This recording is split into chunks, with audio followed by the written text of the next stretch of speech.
I hate the world. I hate the whole world. Look at the Phillies now.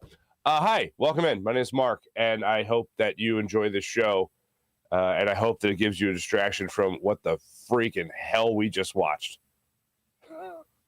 Like, that show that ended the show. A game that ended like 20 seconds ago. I stayed up for that stuff last night, and now I will ask myself the rest of the day, why?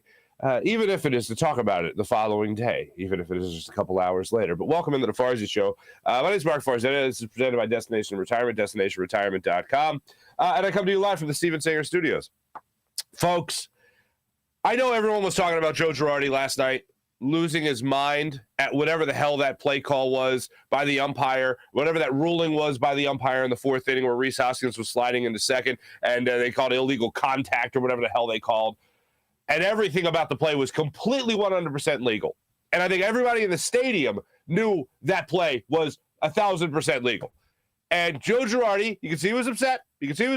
Goes out. I was like, can they challenge this? Because I'm not even sure if they could challenge it. Sure enough, they could challenge it. And they win the challenge. Joe Girardi goes, I'm not going to say berserk because no water bottles lost their lives or anything like that.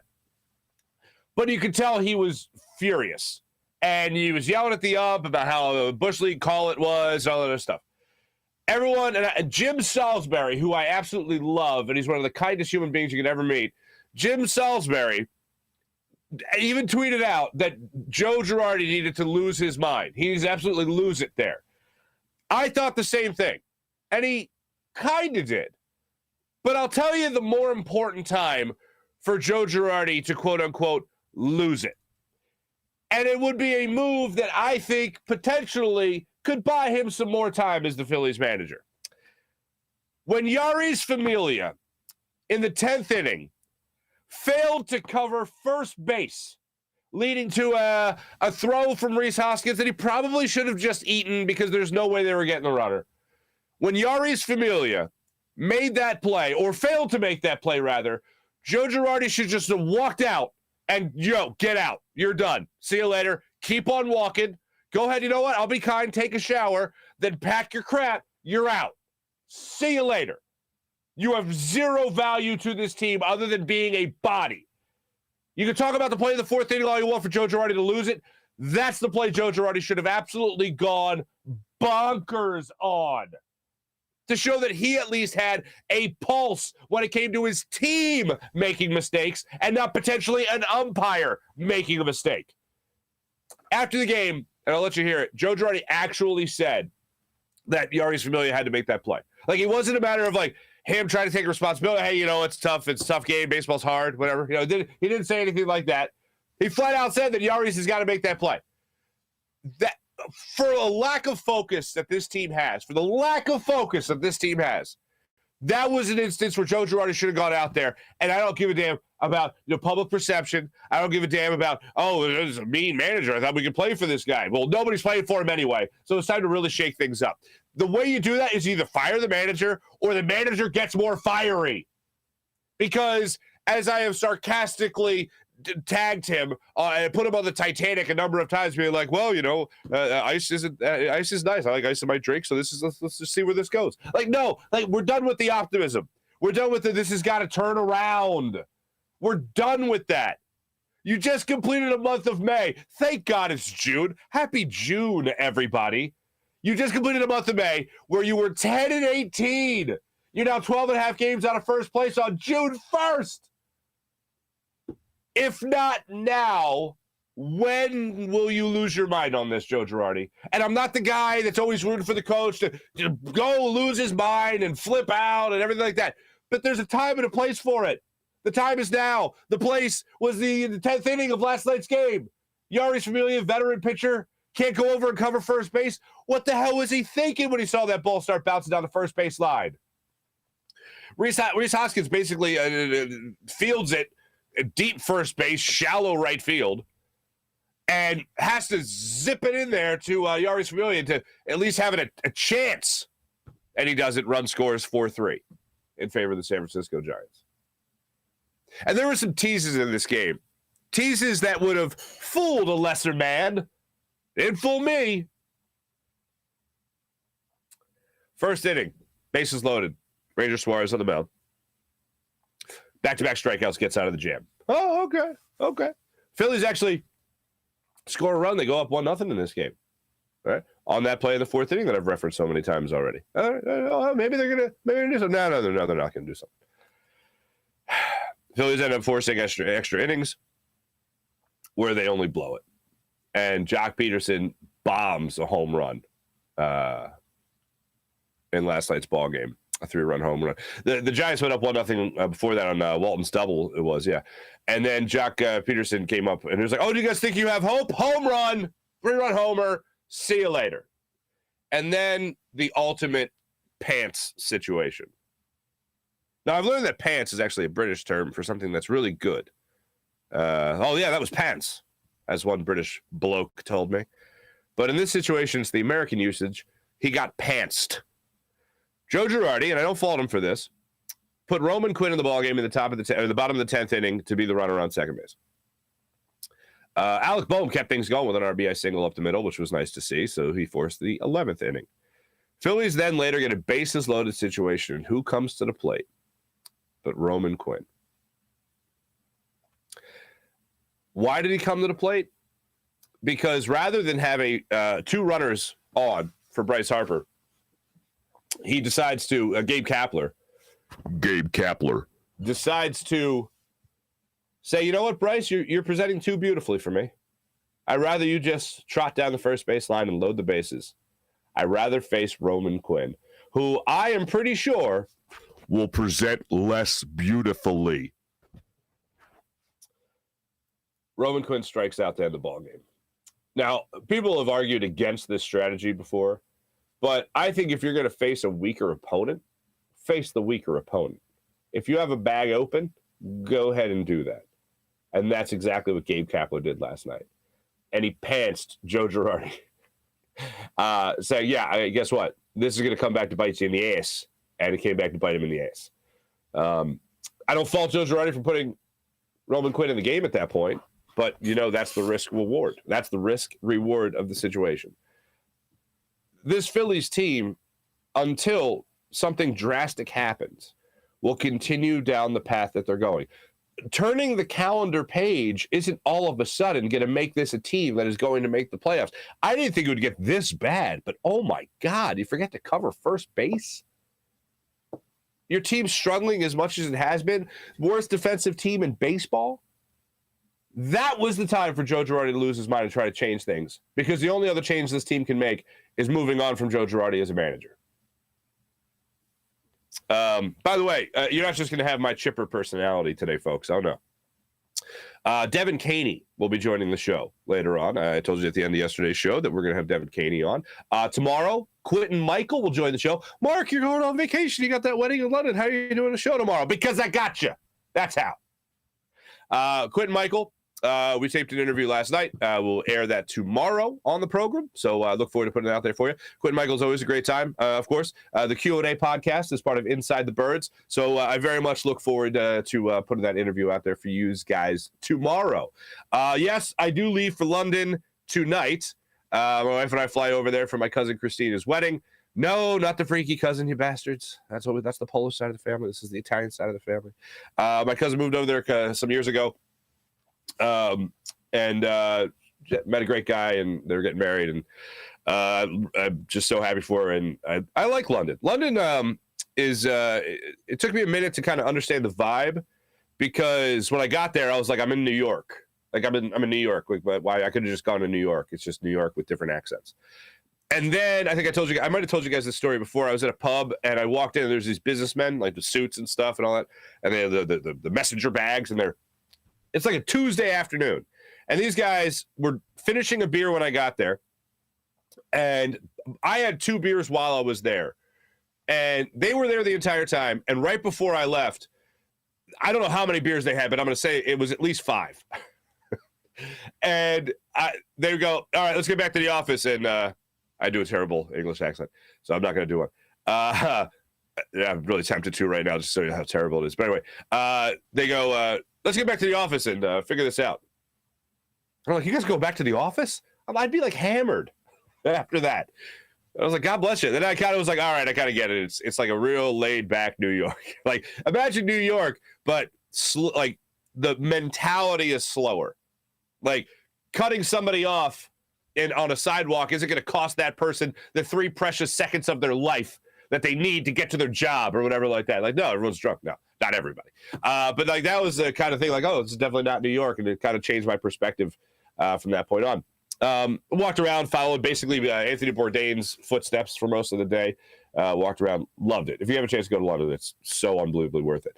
So I'll be out there tomorrow morning. I'll be out there, and I'll be trying my best to upload some fresh content for you guys while I'm over there. We'll have a couple interviews in the bag for you. Quentin's one of them. Look forward to getting some Sixers updates from our friend Michael Caskey-Blomain as well, and hopefully a little bit more after that. But I'll be trying to check in as much as I can from over there. Marc, enjoy your vacation. Nah, no thanks. Maybe I'll do a live hit from outside the Eiffel Tower. Maybe I'll do that, and we'll just BS. The thing is, whenever I leave, whenever I go international, which has been a long time since I've done that, I always feel like I have no concept of what's going on. Like, forget even the internet. Like, I just feel like I always miss something. I always miss something whenever I travel internationally. And usually it's a grand slam. I think the last 5 times I've gone out of the country, somebody has hit a grand slam for the Phillies. So hopefully that's a good sign that I'm leaving the country. So hopefully somebody will hit a grand slam. I wish it was Roman Quinn last night, and that's not the case. But yeah, so I leave tomorrow or tonight, and there you go. So Devin Caney will join the show. It's a bit of a selfish conversation because I do ask her some travel advice about London because she was just there a couple of months ago. That was some personal news. I want to let you guys hear from Joe Girardi last night after this abysmal loss. I mentioned it. 5 straight losses. 21-29 on the season, 10-18 on the month of May, and 12.5 games back. Joe Girardi on turning the calendar page and more. Yeah, June has to be better. I mean, these last I don't know, you could say 2 weeks have been really frustrating for our club, and we've had a lot of tough losses. Last 2, the way we lost extra innings, I believe, or whatever, it's been really tough. We've had opportunities to win. We just haven't been able to do it. Familia late on that ball? Yeah, he didn't get over in time. I mean, that's baseball 101. He's probably done it 1,000 times.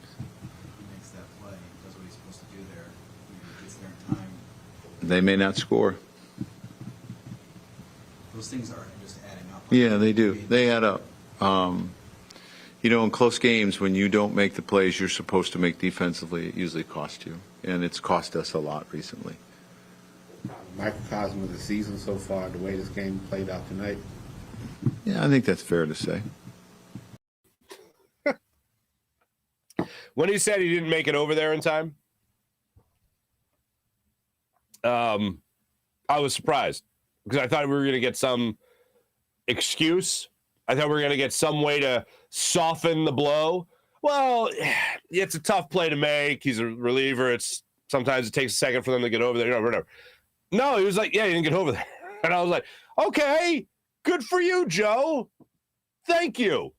But I still say if there's going to be a moment for him to lose his damn mind, that would be the moment to lose his damn mind. Like, get out of the game. See you later. Take a walk. And they go out for a mound visit shortly thereafter. And Familia's like, I got to tie my shoe a second. Hold up. Beep, boop. Nah. And I was like, I wouldn't be surprised if this was just a lesson on how to tie the shoes because I'm not even sure the Phillies could do that right. That's what it feels like right now. Can't do anything right. Phillies are back at it today.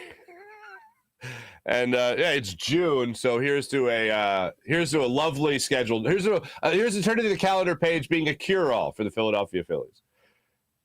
La-di-da.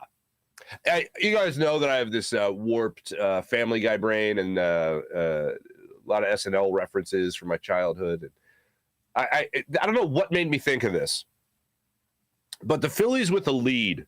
Remember the scene in Tommy Boy where they're trying to get he wants chicken, was it chicken wings or chicken fingers, whatever it was? The waitress comes over. Helen, you look like a Helen. And he's like, I suck at being a salesman. I look at sales, and he takes his pretty little pet, and he's just like, hey, you're a naughty pet. And then and he destroys the little roll of bread. That's Tommy Boy. The Phillies bullpen is Tommy Boy, or the Phillies in general. Tommy Boy. The little bread roll, little dinner roll, that's the potential of winning, the chance of winning. And as the game goes on,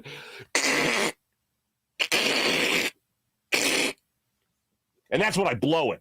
That's the scene that it reminds me of. This entire Phillies season. That's what it feels like right now. I hope when I come back, it's the second half of Tommy Boy. Not to be a spoiler here, but they do make some sales. So I hope that this Phillies team is the second half of Tommy Boy. And if Bo Derek is involved, I'm fine with it. And Rob Lowe for the ladies. Change of gears. Zach Berman reminded me of something. Yesterday was the start of Eagles OTAs. The first day of Eagles OTAs. Zach Berman from The Athletic, of course. He puts this story out, or puts this tweet out there. Now, I knew yesterday was the start of OTAs, but Eagles, I forgot about this because Zach Berman actually asked Nick Sirianni, I believe it was him, he asked Nick Sirianni about it, I think after the draft commenced. So Zach Berman put this back out there and reminded me of this. The Eagles won't use their full allotment of practices. They only scheduled 6 sessions and won't have 11-on-11 drills. This was Sirianni a couple of weeks ago. Everything that we do is going to be thought of with the players' health and safety in mind first. So they are opting not to have as many practices as you're supposed to have, or at least you're allowed to have, because they feel like that might be too much for their players. Hey, look, I think I speak for everyone when I say, hey, we want as much Eagles football as possible. We want to talk about it as much as possible. We want to see what Jalen Hurts is doing. We want to see how the secondary comes together. We want to see what James Bradbury does with Darius Slay as the number one guy. We want to see what Marcus Epps does. We want to see all this stuff. We want to see Nakobe Dean for the first time, Jordan Davis, more importantly, Hassan Reddick in this defense. We want to see all of it. We want to see A.J. Brown. But for whatever reason, I don't know if it's because it's Nick Sirianni's second year here, and he's got the same quarterback for the second year in a row, and they don't feel like they need it offensively. But I feel like defensively speaking, you got a lot of different things going on. And one of the things I took away that I didn't know from Quentin Michael, we spoke yesterday, it'll air tomorrow. One of the things I took away from Quentin Michael was this. He said that when you have the position groups for your defensive line break up in practice, and I talked about this the other day, you're going to have edge rushers. You're going to have interior linemen. You're going to have outside linebackers. You're going to have those guys split up in practice. If that's what you're doing, that leads to the possibility of this being more of a 3-4 defense than the 4-3 that we have really watched here in Philadelphia for the vast majority of the last forever. So when we've talked about scheme change in terms of a 4-3 versus a 3-4, it looks like more and more the Eagles are headed the 3-4 direction.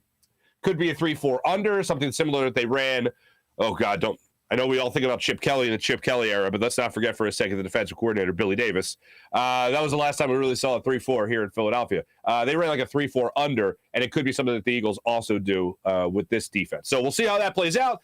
But OTAs began yesterday. Eagles not practicing as much as they are allowed to based on health. We want to keep everybody healthy. So good for them. Some of the Eagles defensive backs actually, by the way, came back from Florida, I believe. They were working out together down there. I don't know. I guess they learn each other's tendencies. We'll see how that goes. Let me tell you, ladies and gentlemen, about the great people at Destination Retirement, specifically my man Mike Seibert.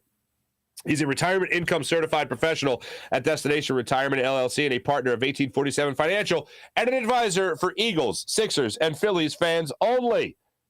Maybe next year, the Flyers. When it comes to long-term savings, why are you giving up the current enjoyment of your income? The answer to that: income streams in retirement. And it only makes sense then to understand how to how retirement income streams work so that you can direct savings in ways that give you the highest income when you retire. Think of it like climbing a mountain. Is the objective to get to the top of the mountain, or is the objective to go back up the mountain and then back down safely? Going up the mountain is your accumulation phase. Going back down the mountain is your distribution phase. These are the different phases of your financial life. and each should be addressed separately. This month, let's talk about college planning. We all know that college is expensive. Have you ever thought about how it will affect your retirement? Let Mike Seibert show you an efficient way to help pay for your kids' college education and still retire on your own terms. Shoot him an email at gobirds@1847financial.com. That's gobirds@1847financial.com. It'll be the first step. One of the first steps you'll have there is starting your growth cycle. You don't want to start your growth cycle over by depleting accounts like 529s for big expenses like college. You don't want to lose your position on your growth cycle because you can't get that time back. Find out how your annual retirement savings can help your college savings and how your annual college savings can help your retirement savings. Mike will set up your own portal and retirement analyzer, then use the software to help you navigate through the different phases of your financial life. Once again, for questions or to set up a meeting with Mike, email him at gobirds@1847financial.com or call his office at 484-275-6035. That's 484-275-6035. Also, you can visit his website at destinationretirement.com. And as always, go Birds. Let me tell you about Steven Singer of Steven Singer Jewelers, the other corner of 8th and Walnut, right there on Jewelers Row, right there in Philadelphia. Do what I do. When it comes to all your jewelry purchases, wedding bands, engagement rings, push presents. Ooh, Ari, my man out there. You tweeted me after the show yesterday. I should eat a banana the next time I have to deliver a baby. Hopefully, I think we're good with 2. Is that what people? I think we're good with 2. By the way, let me finish the read first before my Family Guy brain bounces to another subject. But let me tell you about Steven Singer, Steven Singer Jewelers, the other corner of 8th and Walnut. Folks, when it comes to all your beautiful diamond jewelry purchases, you trust one man. You trust Steven Singer Jewelers. You know why? Because other people say they hate Steven. You know why? Because it makes it so damn easy to buy a diamond.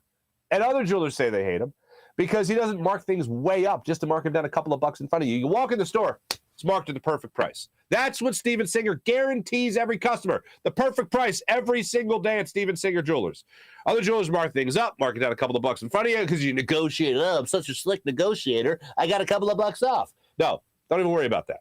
Because guess what? The person next to you could be paying less than you because they're a little bit better a negotiator. You don't got to worry about that at Steven Singer Jewelers. Everything's set at the perfect price. And also, you're going to get treated like family. I've been going to this guy for over 15 years. Philadelphia has trusted him for over 40 years. The man says he's in the love business. Not just because you're in love and you're getting engaged, but he wants to show the love to his customers. And that's what he does with the perfect price and what he does with his amazing staff of real jewelry experts at the other corner of 8th and Walnut.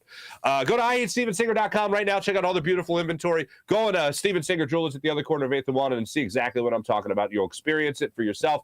I send my own friends and family to this place. I send acquaintances to this place because I know how much I love this guy. And they always walk out satisfied. Go to the other corner of 8th and Walnut, Steven Singer Jewelers, one place, one price, online at IHateStevenSinger.com, where you get the perfect price every single day. You know what?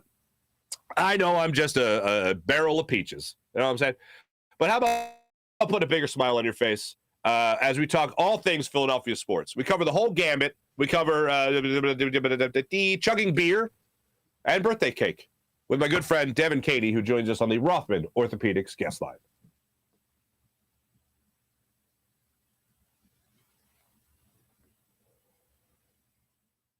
The show just got that much better because on the Rothman Orthopaedics guest line with us right now, the amazing Devin Caney. Devin, what's happening? Marc, you're too kind. Not much is happening aside from the Phillies stinking right now. So, yeah. I know one thing. Well, at least it happened. It was your birthday. Happy birthday! Gosh, thank you so much. Happy birthday! What? Actually, so here's the funny thing. My birthday is, I believe this will air Wednesday. My birthday is Wednesday. But when you have a Wednesday birthday, that's kind of sandwiched between Memorial Day weekend and then another weekend is people just want to celebrate it all the time. So I regretted posting. I posted a cake that my friends got me over the weekend at the shore that said happy birthday. And I tried to caption it like, never too early to celebrate, but people still thought it was my actual birthday. So just know that it is just a week-long celebration, but my actual official birthday is June 1st. But thank you. Copy that. Was the cake your friends got you as nice as this digital cake? I just put up on the screen? That's a cookie cake, and I love cookie cakes. So rank your cakes for me. Ice cream cake, cookie cake, regular cake. Okay.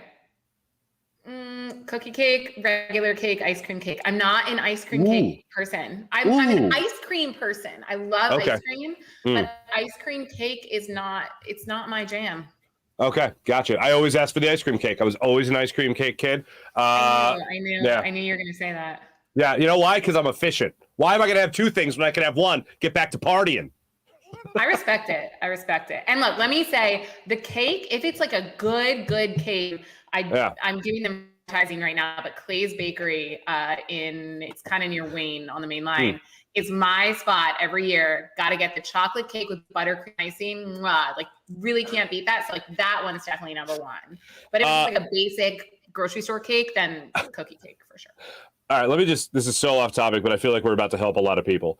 I don't like ladies. Okay. I don't know how ladies do it today with, that's just a funny sentence in and of itself. But I just like when it comes to birthdays, it's like anytime any female I know, like 30 and younger, it's like if I follow that person on Instagram, it's it's like the small little dash marks at the top of their stories with all the people wishing them a happy birthday. And I can't imagine the world of hell that must be brought down upon the person that doesn't wish that person a happy birthday, and then or does, but they don't get retweeted or re-Instagrammed or reposted in that whole thing because it's just a barrage of people wishing people happy birthday. I don't even celebrate my birthday, but there's a barrage of people just peppering you with happy birthdays. I feel bad for you guys. Like all that attention that you got to make sure somebody else is giving you.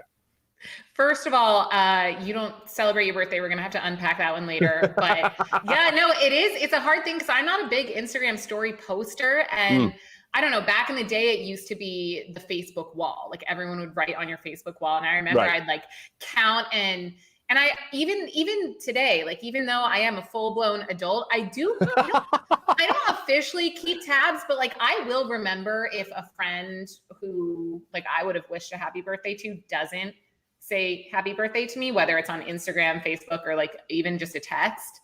And I will keep receipts of that. And then maybe I won't wish them a happy birthday on their birthday, but oh my God. But yeah, no, like, I'm not a big, like, and then I feel bad not reposting the Instagram story because I'm like, well, they went out of their way to tag me in it, but I'm not a big story person. So it's always a really big conflict for me. So gotcha.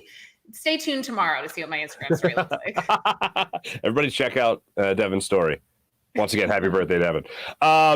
So you and I, for the lovely people at Jacob Media, we had a great time doing the post-game show last year with our friend Derek, who has still yet to cook us barbecue or take us fishing, and I don't think ever going to happen.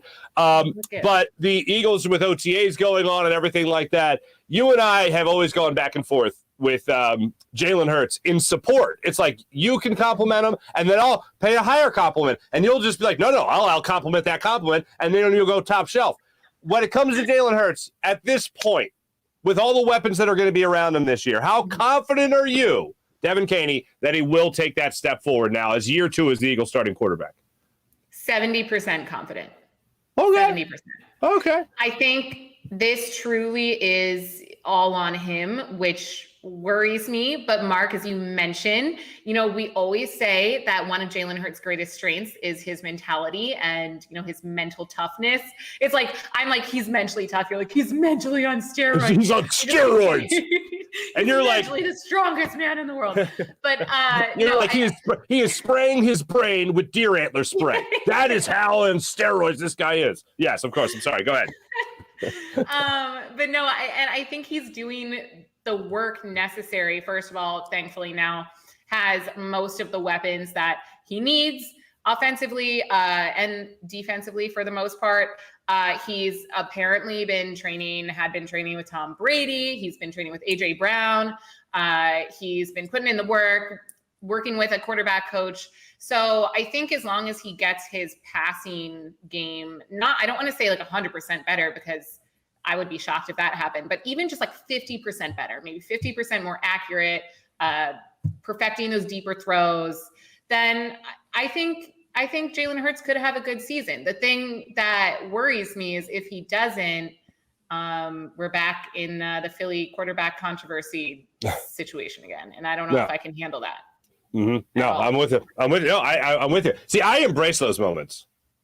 Like, I love those moments. Like, even when the game with Gardner Minshew, the Minshew game, I'm like, yes, this is quarterback controversy. This is great. Anytime the backup plays and looks like a phenomenal player, and you see the offense look a little bit different because it did in that particular game, you got a little, at least dip your foot in the water, your toes in the water of a quarterback controversy. I mean, look, in Philly, we love a backup quarterback. Nick Foles, Gardner Minshew. I remember the Minshew game was great because he came in, he stepped up, and he played well. But then you hear, he's going to Nick Sirianni asking to get the starting job. Nick Sirianni's like, nah, man, we're good. I just think, Philly loves any sort of controversy when it comes to stuff like that. But I'm just over it at this point. I'm exhausted because it's been we went from Carson Wentz to Nick Foles, and that was a thing. And then it was Carson Wentz and Jalen Hurts, and that was a thing. And then Carson left and Doug Peterson left. And it's like, can we just vibe as a team and not worry about who the freaking quarterback is, whether it's a backup or whatever? I think if Jalen Hurts can come out and prove that he is the guy, I will feel relief, I think. As will I. To do this dance again. Well, and on top of that, if he is the guy, then you have another 2 first-round picks next year to do whatever you damn well please. So think about how much better the team can get even in the next year, not just with proving a franchise quarterback, if that's what Jalen Hurts in fact does, but also adding 2 more first-round picks next year potentially. 100%. And also, if he doesn't work out, now we have, so I think for a lot of guys, like I know Russell Wilson was kind of in the mix. A few of the quarterbacks that we could have potentially gotten this offseason who wouldn't want to come to the Eagles before they had the talent that they've acquired, through signings and trades and the draft. So now I think they've built the team that would be attractive to established good quarterback who might be available next year. So whether it's drafting someone or signing someone, and I don't want to sound, like I'm just writing Jalen Hurts off, because I'm not. I do want him to succeed, but I'm glad that should he not, we do have some backup plans in place already. Devin, earlier in the interview, we talked about spraying his brain with deer antler spray. I don't think there's any other way that people could get the message that we're Jalen Hurts fans. Yeah, true. Now that's on an optimistic note. Speaking about Jalen Hurts and the Eagles and everything that we hope that they do in the upcoming season. On the more pessimistic note, the Sixers season ended as it has so many times without the Eastern Conference Finals, at least the Eastern Conference Finals. And then we see now the Warriors are getting set, of course, to take on the Boston Celtics. And let's see, the Bucks had a little bit of a process, and now they've passed the Sixers. The Celtics had a little bit of a process, and they've passed the Sixers many times throughout these playoffs. And of course, the Heat have advanced past the Sixers as well. So for me, I don't know what to do with this team at this point. But I know they're going to rely on James Harden next year. Where are you in this question for the offseason that is so popular right now in terms of, is it age for James Harden, or is it just a hamstring that needs to be healthy? What do you think it is that's keeping James Harden for not being MVP again by any means, but at least being the best version of himself? Hot take, I think it's mental. I think it's a mental thing. I think once he had an off season, which I don't know, I would have to go back and find the exact dates that he kind of started slipping and becoming, not MVP James Harden. And I feel like look at the way he played in his first 4 or 5 games with the Sixers. Sure. He was incredible. He was vintage Harden. And then we saw glimpses of that. Even in the playoffs, we saw glimpses of vintage Harden. So he has it in him, and that's why I don't think it's the hamstring. I think I remember the first game after he signed with us, he was playing incredibly. And then the first game where he just completely fell off and did absolutely nothing on the court was against his former team, the Brooklyn Nets. And that's why I think it's mental. I think and then ever since that Nets game, he was kind of hit or miss. It really, there was no rhyme or reason to it. So I think he gets in his own head about it. So maybe it's talking to a sports psychologist. I do think conditioning is something too. I think, maybe go to the club a little bit less and work out a little bit more. I think that is a factor, which could also kind of classify as age.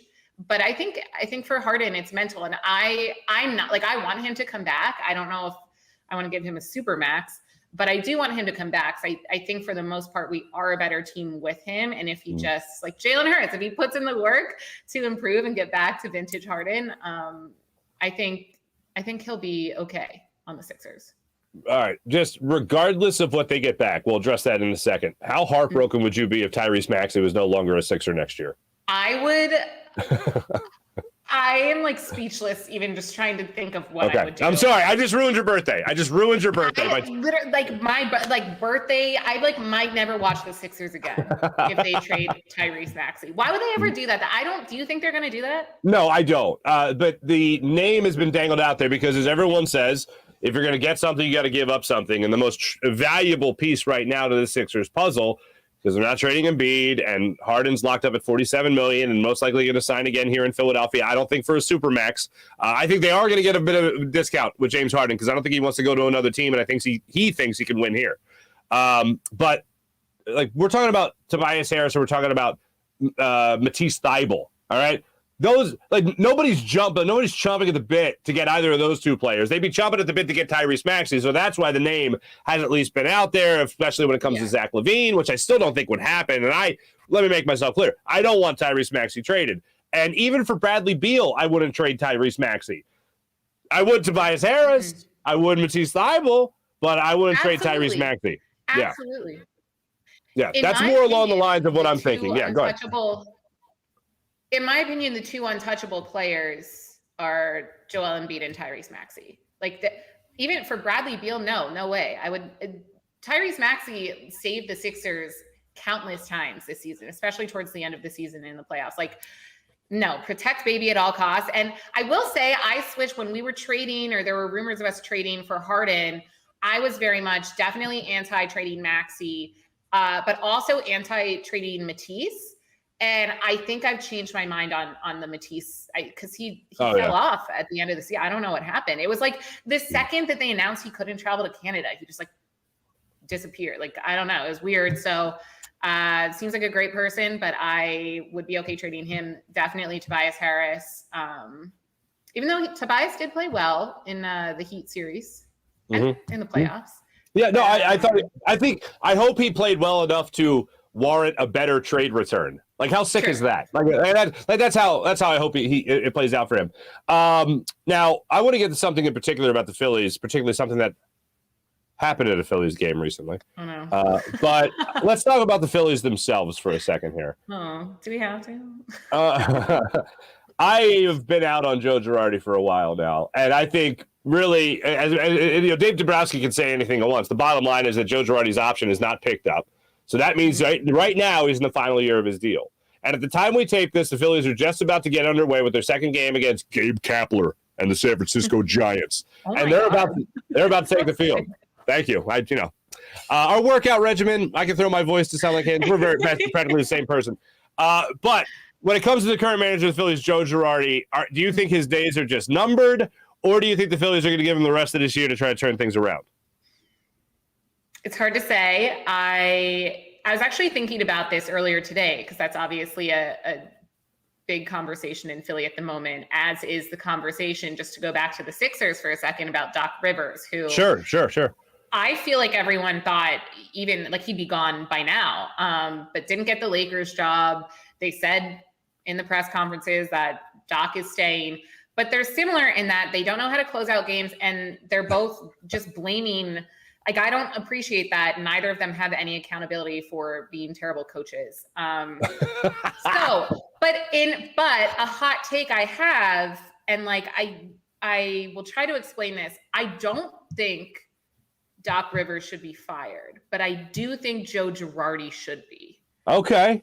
I think because Doc Rivers has still at least brought these guys to the postseason. Right. And Joe Girardi's just kind of done nothing. He's taken this team to the dumpsters, season. I had high hopes for the Phillies this season. They have a good roster, similar to the Sixers. They have most of the talent.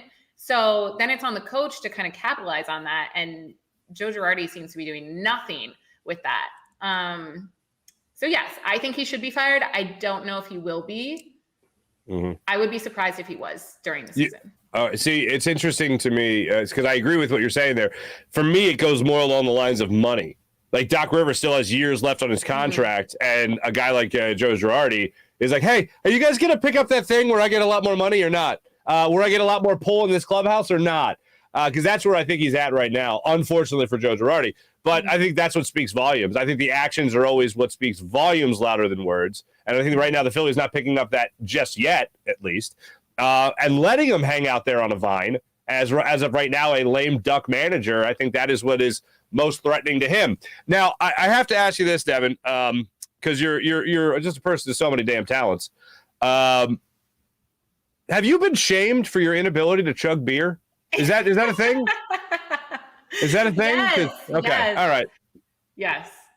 So I'm assuming you're referencing the most recent video of me at a Phillies game. Devin, in a million years, I wouldn't.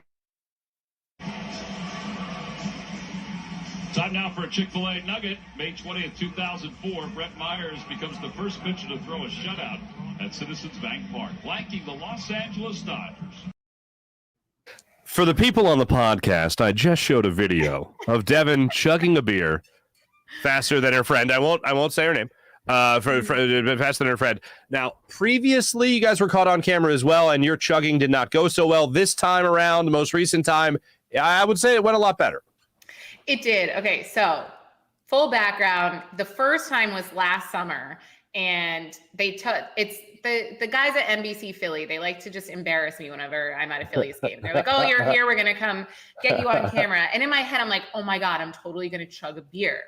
And it's funny because I literally do this for a living. Like I'm on camera, on broadcast for a living. Oh, okay. All right. And the second Matt, the photographer, points to me and says that they're on, I panic. I'm just like, I don't know how to chug a beer. Oh my God, is this unprofessional? What do I do? So I end up doing this weird half chug thing. And last year it was like in a cup, so you could see the amount of beer in it. So I think I like took a few big gulps and then like put it down and just decided to throw up a thumbs up. Like just was like, okay, nice.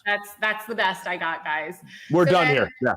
I got absolutely destroyed for that. And needed redemption. And I knew I was going to the game a few weeks ago. And I texted the NBC guys and was like, guys, I'm back. I need redemption. Like, I'm going to have a beer ready to go. The only issue is, so I got a lot of questions about that. The most recent one asking if my beer was actually full. Yeah, and I was gonna ask. To be fair, it was half full. It was half full. I didn't know when they were coming to us. Had I known, I would have like gotten a full one, but we didn't know. So yes, it was half full. Am I the best chugger? No, I'm a work in progress. No one's perfect. Also, it was an IPA. So like, come on. Oh, damn. Yeah. Had I known, okay. Next time if I have more warning, I will like get a cup of like Coors Light or whatever and drink that. But like, yeah, I had half a can of IPA. So it was a rough one, but I did it. I recently, I don't know if this has happened to you recently, but I recently was iced. Oh no. Oh yeah. No. As you know, I love my espresso machine. I visit it multiple times throughout the day. But we had a little family party, and I went to make an espresso for people. And right there in my frother cup was a Smirnoff Ice. I was iced by my wife's younger cousin. And I had to get you too. Yeah, those bastards, those bastards. And then they put one in the bathroom. Apparently they were just icing people all the live long day. And I was the first victim. But I honored the icing gods, and I'm a man of honor. And that too is difficult to chug, especially if it's a little cold. It's very hard to chug. It's also so sugary, but I'm glad that you actually followed through with it, because I have attempted to ice people many, many times, and I've had multiple people just straight up be like, "No, I'm not doing it." Yeah, that's illegal. Yeah. You can't do that. Yeah, I chugged one, and now I have diabetes. But anyway, so I was going to ask you one last thing here, because it's a totally selfish thing, and I told you before the interview, this is going to be a really selfish interview. I'm going to the Ted Lasso bar. That's the goal. My wife and I were leaving for London on Thursday, or is it Wednesday today, the time we air this. And I hope to go to the Ted Lasso bar. We hope to go to that town and have brunch, and then we're going up to where we're staying, which is only about a half hour north.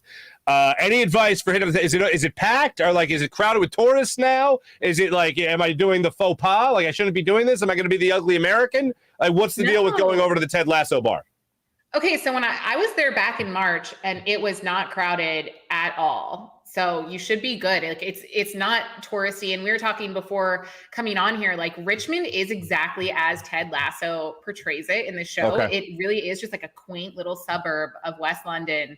The pub, there's some regular sitting outside. There are like picnic benches outside where we sat. So it was a nice sunny day. Dogs everywhere. His dog was just like chilling under the table. And he's like, all right, I'm going to go have a pint inside. Like you girls watch. I think the dog's name is Blue. Like you watched Blue, and we watched his dog for like 2 hours while he went and drank Guinnesses inside. That's so amazing. it really is. Yeah, it's just a cute. I used the word lovely before, and you made fun of me, but like it's a good word to describe it. Just like a lovely little suburb. How else would you describe a nice London town other than lovely? I also highly recommend. We did. I don't know if there are like official Ted Lasso tours, but my friend just somehow found like a walking tour that you can Google. And we did, and it's a really quick, it's like a mile walk, and it brings you to like different locations where they film on top of that pub. Okay. And I highly recommend it. Okay, done. Yeah. Just like that, done. Devin Caney, thank you for your advice. Thank you for your insight on everything, and most importantly, happy birthday. Thank you, Marc. I appreciate that. Have the best time in London. Thank you so much. Absolutely. And then we're going to Paris for 2 days. But whatever. Anyway, whatever. I wish you luck in your beer chugging adventures, and I'm sure you'll be chugging a few for your birthday as well. But Devin Caney, make sure you guys follow her. Let me flash this up here on the screen as well. This is Devin Caney's Twitter account, so make sure you guys follow her. Twitter handle's been on the show, been on the bottom of the screen the entire program. So make sure you follow Devin Caney right there. Devin, great catching up as always. Enjoy the hell out of your birthday. Thanks for coming on the Farzy Show, joining us on the Rothman Orthopaedics guest line. Of course. Thanks, Marc. The great Devin Caney, ladies and gentlemen. Couple of things. All right. First, thanks again to Devin Caney. Second, I really do feel bad for ladies that have to go through the social media happy birthday wishers, because it's like I got younger cousins that are just like all about it, you know? And whenever it's their birthday, it's just all the like, so this person wished me happy birthday, this person wished me a happy birthday, this person wished me a happy birthday. God forbid one person misses it. Do they need the eternal damnation from the friend group? How does it work?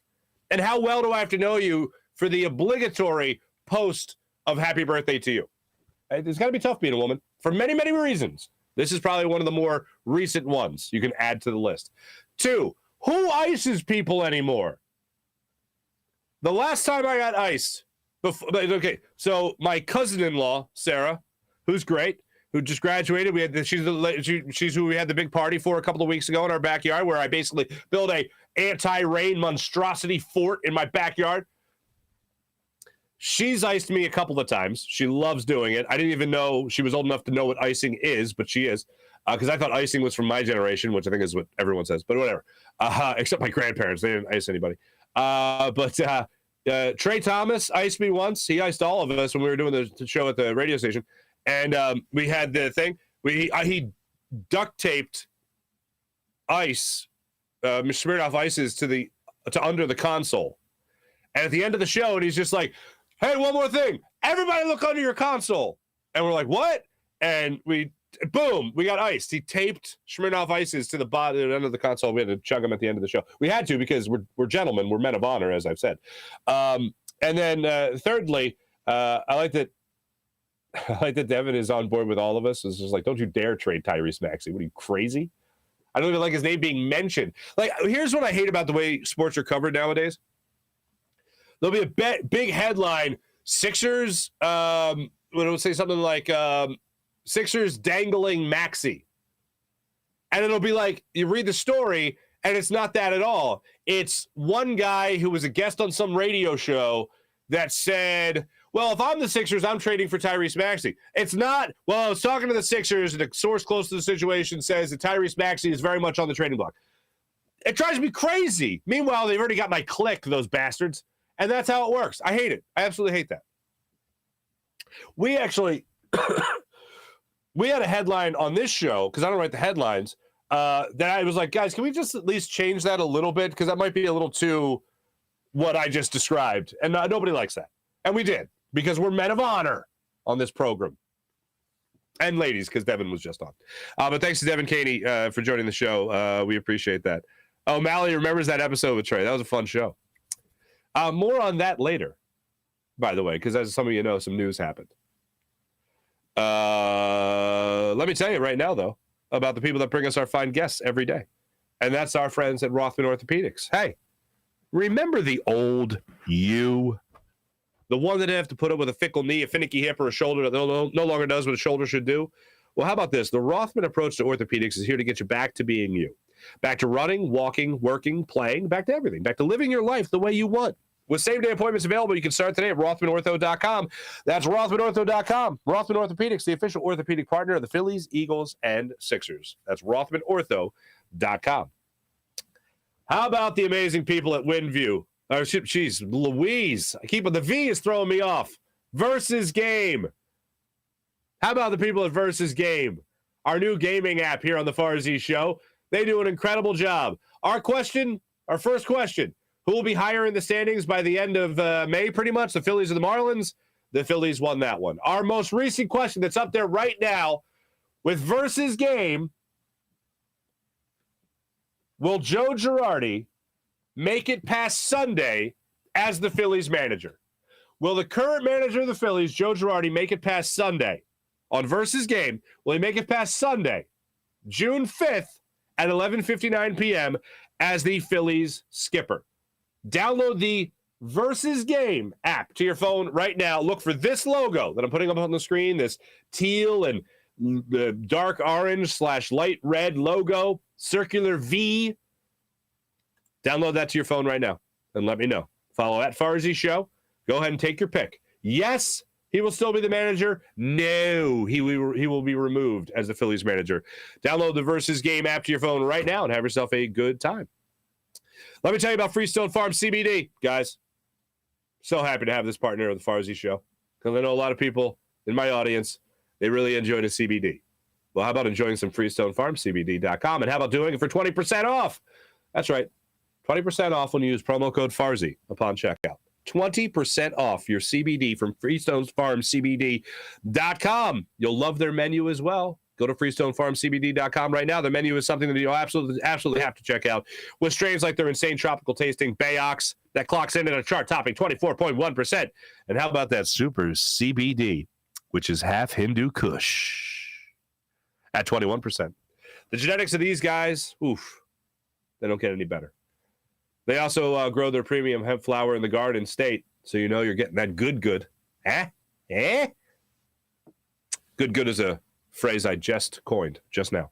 There's absolutely nothing synthetic from farm to jar. After harvest, they carefully preserve all the plant compounds with a perfect 3-month cure. Just one look or smell is enough to let you know that this is CBD done right, and it's a product that is great for anyone looking to take a more natural approach to what they put in their bodies. Whether you want to relax after a workout, what do you want to relax before bed? At the end of the day, FreestoneFarmCBD.com. 20% off when you use promo code Farzy at FreestoneFarmCBD.com. How about PHL Sports Nation, Philadelphia Sports Nation, enhancing your Philadelphia sports fan experience across all social media and blogs? That's PHLSportsNation.com. Now it's time for everyone's favorite part of the show, the chat check, ladies and gentlemen. Kevin! Good morning, Kevin. What's happening? April? How are you? Yay, Devin, she's awesome. She is awesome, April. I completely concur. Kyle, what's going on? Yo, Kyle. Mally, what's happening? Darian, Phillies, yucky. Darian, that's like something my near 3-year-old would say. She's big into icky. That's icky, you know?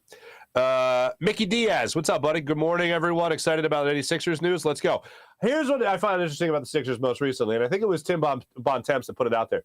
So everyone's reported on Joel Embiid's surgery. I didn't know he had 2 hand injuries, one for his finger and one for his thumb. And that was surprising to me. Also, he had that whole broken face thing. So we'll see how that goes. Here's where I'm at with Joel Embiid, because he made second All-NBA. And a lot of people were talking about being snubbed again. I think I don't know if it's just frustration from the way the season ended again, but I'm at a point where I don't care about the MVP award anymore. I want Joel Embiid to win a championship. I want Joel Embiid to get to at least the Eastern Conference Finals. I want Joel Embiid to at least to get to an NBA Finals. The personal accolades, I don't want to hear about it anymore from him.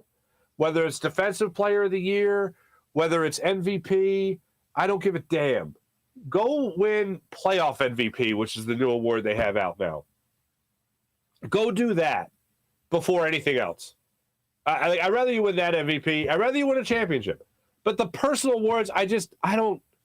I'm like. They talk about voter fatigue all the time. Like, will Joker win a third time? Probably not.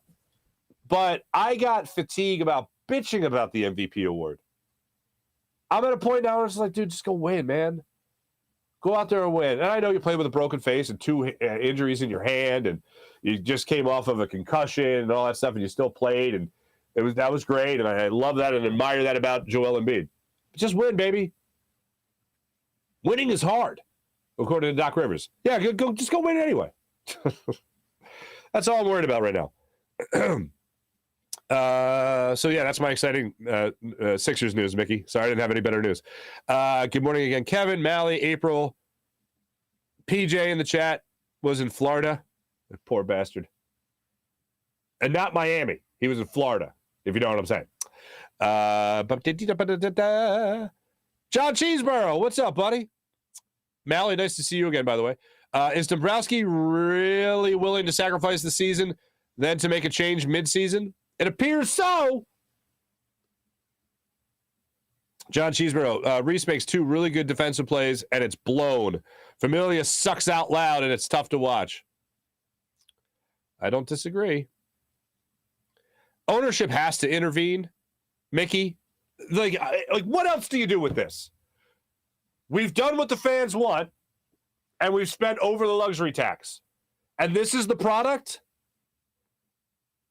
This is the product. 8 games under 500, 12 and a half games out of first place on June 1st. Losing 5 in a row. Losing, what is it now, 7 of 8? Good God! And you see this, like, if the team looked like they had life, it'd be a different story. But I still say my main point for today, if I could just yell one thing into the world and make it true, it would be how Joe Girardi, like, why didn't you go out there and just take Rhys Familia out of that game? Even if you didn't have anyone in the bullpen, I don't give a damn. Stall. Get a couple of pitches going. Walk out to the mound and say, Yaris, grab your elbow. You're hurt, get out, and then we'll warm up the next guy. Because you're toast, son. And tie your shoes while you're at it. John Cheeseborough, Farzy, can we get a simulated chat check for tomorrow? You know, say good morning to some. The chat check hum. And tell Dan Schwartz to go stand in the corner. I'm worried about Dan. I don't see him in the chat here.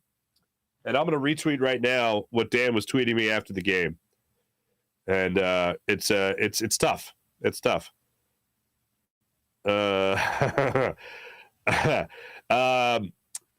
Breaking news. Phillies are trash. Truly trash. They suck so bad. I hate this team. That's all. Thank you, Marc Farzetta.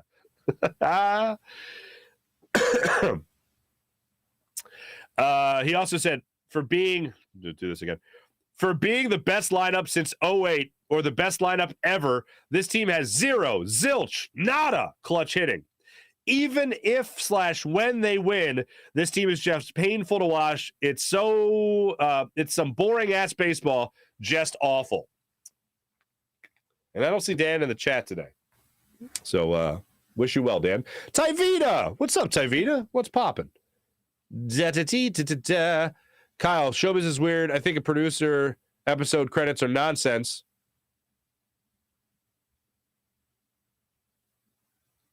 What?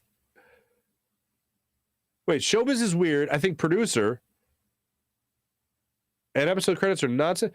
But is it PJ to the moon? What is happening? PJ, can I bring you in? Can I bring you in? Do you have your microphone there? We haven't had a guest appearance by PJ in a while, and we need to make sure. I need to find out what the hell's going on here. Because as a former producer, I always give props. PJ, you ready? Oh boy, here we go, ladies and gentlemen. Without further ado, PJ. Hey, buddy. How we doing? What is this about? What's happening? So it's not episode credits, it's EP credits. Executive producer. Oh. Yeah. Demystify? I think producer and executive producer credits are nonsense. Did you scroll up? Because I talked about Josh. Oh. Yeah. Oh, okay. See, this is what I missed. But this is why when we do live to tape, bro. This is what we got going on. Exactly. How you doing, buddy?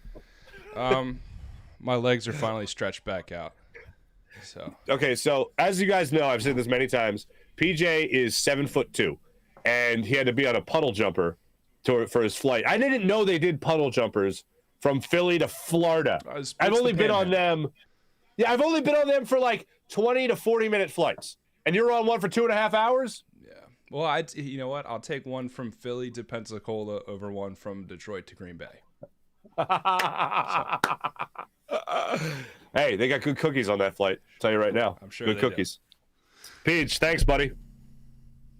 See, I just want to make sure, because you know what it's like. I feel like in any type of showbiz, whatever it is, I feel like if you don't give props or if you're not kind to your producer, that is the show business equivalent of being a bad tipper.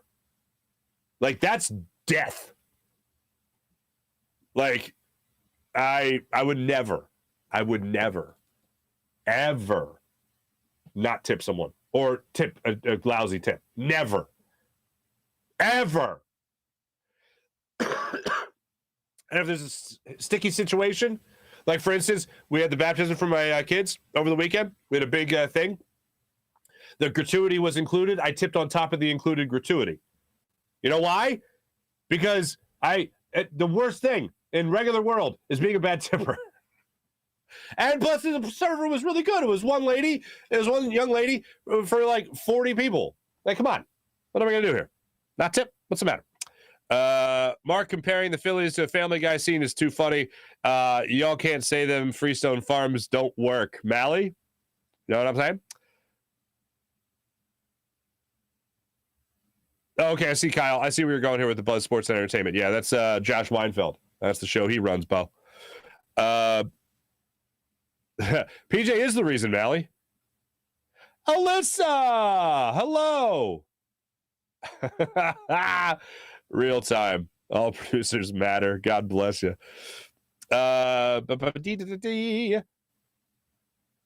Cody, what's going on, Cody?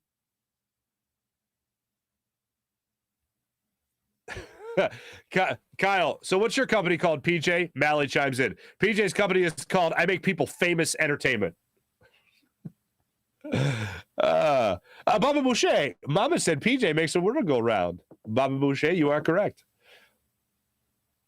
Alyssa's happy to see Devin. Bobby Boucher, the fact that Farzi's traveling and not bringing PJ is a sin. That is pretty funny. He's 7'2". How am I supposed to? Okay, PJ is 7'9". I can't sit next to somebody who's 7'9". I can't do it.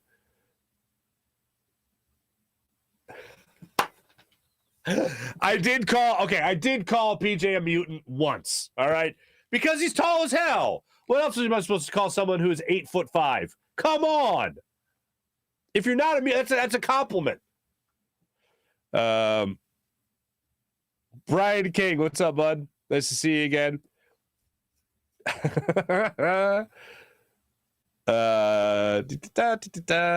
You guys, yeah, Paul. I'm gonna get to that in a second. Tavita, I want to say this isn't. Tavita, I want to say this even though I know it's all Phillies topic. Sixers suck. Thank you, Tavita. What else do we have? Sean Gillespie, Duck Rivers, Sleepy Joe. We're all having a good time. Oh, yeah, April, see that mascots are tearing down the walls. They're doing more revamp to the Wells Fargo Center. Tavita Fanatic is the best Phillies mascot, or the best Philly mascot. I think it's the best mascot in all of the world. I feel like Harden would be better coming off the bench. Oof, Tavita. 47 mil coming off the bench. Go! Not that I don't disagree with you.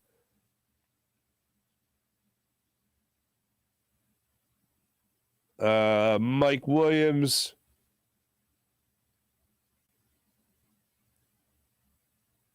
Now I remember the episode where we got iced with Trey. Alex, you caught that, did you? I know.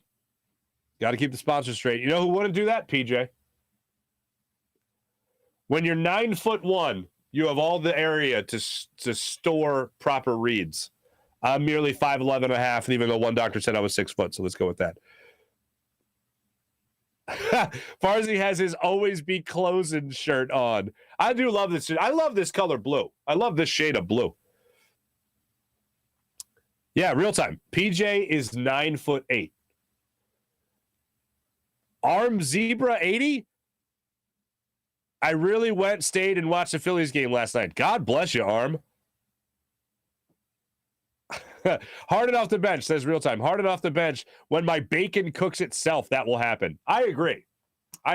But like your bacon, Harden may be cooked as well. Thank you. Thanks, everybody in the chat check. You guys are great. I will attempt to do some chat checking while I'm overseas. That much I promise you. Let's get into our morning rush brought to you by Sky Motorcars, SkyMotorcars.com. As I always like to give you here, the Phillies, what they got coming up tonight. The 21 and 29 Phillies. They play again against the Giants, 6:05 start time today, so a little bit earlier. Aaron Nola on the bump against Carlos Rodon, excuse me. Rodon is 4-4 with a 3.60 ERA. Nola 2-4 with a 3.56 ERA, and of course coming off a pretty fine start against the Atlanta Braves, 8 1/3, allowing just 5 hits and striking out 10. So there you go. I did see the Mike Missanelli stuff yesterday. Mike Missanelli is a very polarizing character in Philadelphia sports talk radio. I think Mike Missanelli, for what he has done for the industry in Philadelphia alone, deserved a much better send-off than what he got yesterday. I don't know what the hell that was. Everything Mike had to say, good for him. Hey, I'd be emotional if I was in Mike Missanelli's status yesterday. If I was in his position, I'd be extremely emotional. The guy, 97.5 The Fanatic, wouldn't be around if it wasn't for Mike Missanelli. I remember when I was there, we did an all-star show where they have all the hosts together for a period, and I told Mike that to his face. Like, that was the bottom line, and I don't feel like enough people acknowledge that. That station just being around has helped so many other people in the radio business in Philadelphia tremendously. By just having a second option in radio, that's fantastic.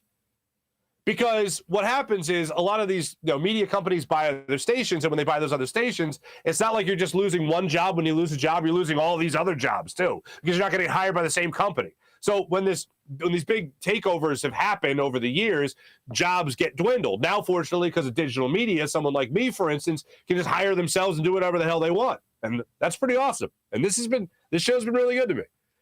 But Mike Missanelli basically built that second radio station and made them relevant. They gave the option. I had heard whispers in the industry that Mike was going to be on his way out. I didn't know it was going to be now. I thought it was going to be at the end of the year. The man kept that radio station afloat for so many years. And for him to say today is my last day, I think is a grave injustice. He deserved a full show or two of people calling, saying how they were going to miss the hell out of him, people that loved him, people that watched him on TV, and people that listened to him on the radio. As a guy that grew up listening to Mike, as a guy who really respects what he does on the radio and the fact that he was able to do it at such a high level for such a long time. And his career certainly had bumps, and he's an imperfect man. He'll be the first person to tell you that. I know he's very controversial. As I said, he's very polarizing. But when somebody is ending their radio career, they deserve, and they have kept a station afloat and been a face of the station, they deserve a much better send-off than what happened. I don't care what the hell happened behind the scenes, if anything happened. But when I saw that happen so abruptly, hey, if it was his call, it was his call. But I think he deserved a lot better than signing off the way he had to sign off yesterday. And today is my last. Kind of rubs me the wrong way. Rumors that are out there about our friends Ty Johnson, especially Hunter Brody, friend of the show. Great guy I've become friends with. Hope all that stuff comes to fruition. Ricky Bo has been rumored to be part of it as well. I wish him nothing but success. Love all those guys. Ricky Bo and I were great friends when I was working with him at NBC, and we worked together at WIP for a while, and he was kind enough to come on when I was at the Fanatic as well. But I am just, the guy deserved a lot better send-off than what he got yesterday. It's a damn shame. When I did see the news about Hunter and I saw Ty Johnson and those guys, I'm ecstatic. I'm extremely happy for the opportunity that both of them have, because both of them are extremely talented, and I wish them nothing but best. They're great guys. What I'm focused on is the fact that he's a legend in radio, Mike Missinelli, here in Philadelphia. And that's not the way you treat a guy. That's not the way a guy should go out. Ridiculous. Anyway, so the Phillies play and they suck. I'll be back with you guys in some capacity tomorrow. So I hope you guys enjoy that show. There'll be some shortened shows over the next couple of days. But make sure you guys always check in here. Make sure you subscribe. Soon we have some new stuff uploaded. I'll try to keep you abreast of all the situation as well on social media. I fly out of the country tonight. If you guys have any advice for me when it comes to my daughter and how we leave the kids at home, because I don't know if my daughter knows what's going on. Almost 3 years old, but she's been a lot more affectionate the last couple of days. Love you, Daddy. Miss you, Daddy. Like, I'll go out, like, water the plants, come back. Missed you, Daddy. Like, do you know I'm leaving for a week? Not even a week. It's going to be rough. That's going to be a rough one.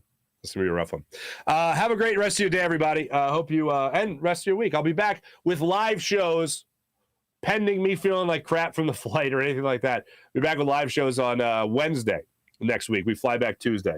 So we're doing London for a couple of days. Really north of London, a place called St. Albans. Going to hit a Ted Lasso bar. Maybe I'll do a hit from there. And then my wife and I will finish the trip in Paris and then fly back to Philly. Thanks, everybody. Appreciate you guys, of course. Have a great next couple of days. I'll try to update some live stuff and some piping hot takes for you if the situation presents itself. Have a great rest of your day. Have a great weekend. Have a great rest of your week. All that fun stuff. I'm Marc Farzetta for PJ, who is 10 foot 1 inch tall. Jim Hyden produced the program, did a phenomenal job. This is a Buzz Sports and Entertainment production. Have a great everything. Talk to you guys soon. Bye.